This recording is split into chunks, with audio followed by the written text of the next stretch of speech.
Hello everyone, this is Beth. Last week during Friday Live, Steve Gilbert shared this low threshold application. And what I want to do is share a clip from that session, and then I want to go into just a little bit of further information regarding the DIIGO extension versus the DIIGO let. So first, Steve's demonstration.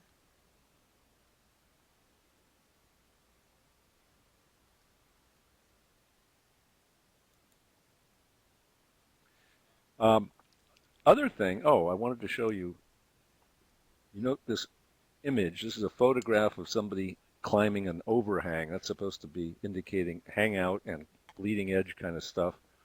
Um, just want to quickly tell you, one way we often get images to use in a way that we're very confident that it's legal, ethical, appropriate, and easy for others to take advantage of them and use it as well, is the combination of the Creative Commons search and the DIIGO browser extension.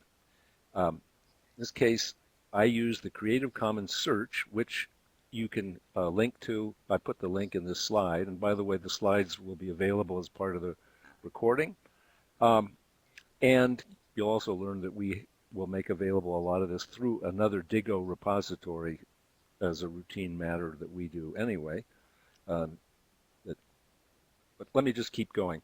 So you use that search. You can indicate in the search something like what I did. I want something that I can modify, adapt, or build upon. I'm quoting from that.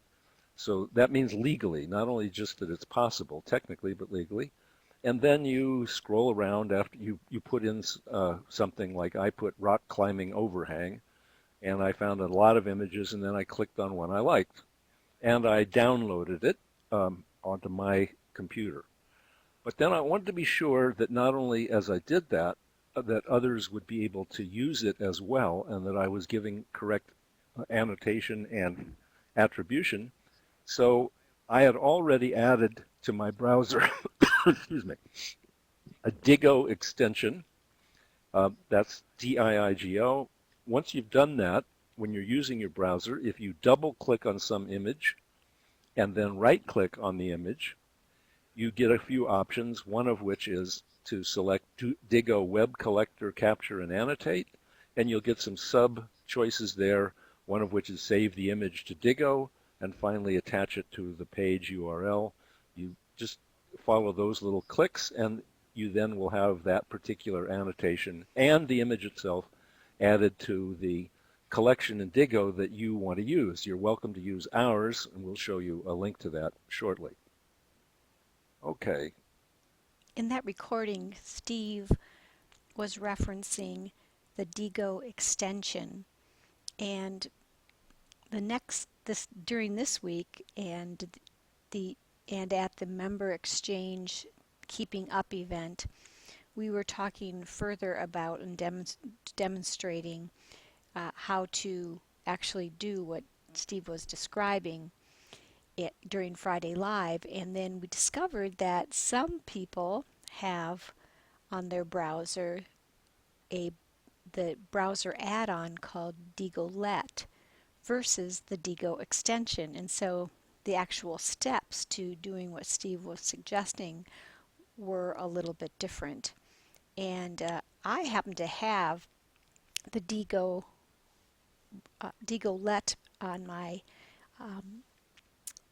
browser, and this is what it looks like. So I can easily click on highlight, and I can bookmark and use a sticky note and indicate to read later, or go right to DIIGO. So I have that handy right on my browser.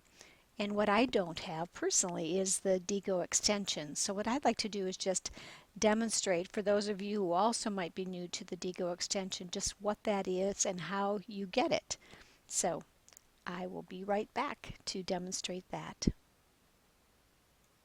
Alright, so here we are back at my browser, and I'm going to click on this button over here so I can get to various features of my browser, and this is a Chrome browser. I'm going to go to Settings, and in Settings, hang on just one second. All right, I needed to make the screen a little bit bigger. So when I have this option to click on extensions. So I click on extension. These are all the extensions that I have. And doing a little research, I discovered that it's not always so good to have this many extensions because it does slow down your browser.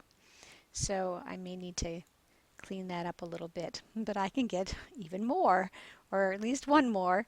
And I'm going to type DIIGO into the search area here, and I see that I can click on DIIGO Web Collector, and so I already have DIIGO on my computer. So here's the web collector. It's free, and I'm going to add that.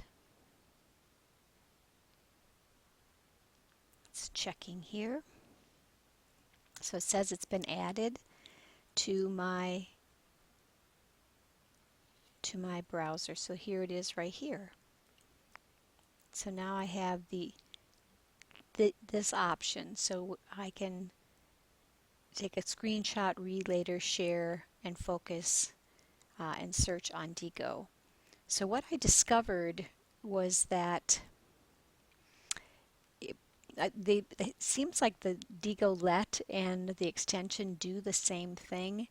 And one is recommended for new users, the DIIGO Let, and for more power users, the DIIGO extension. So that's how you get the DIIGO extension for those of you who don't have that.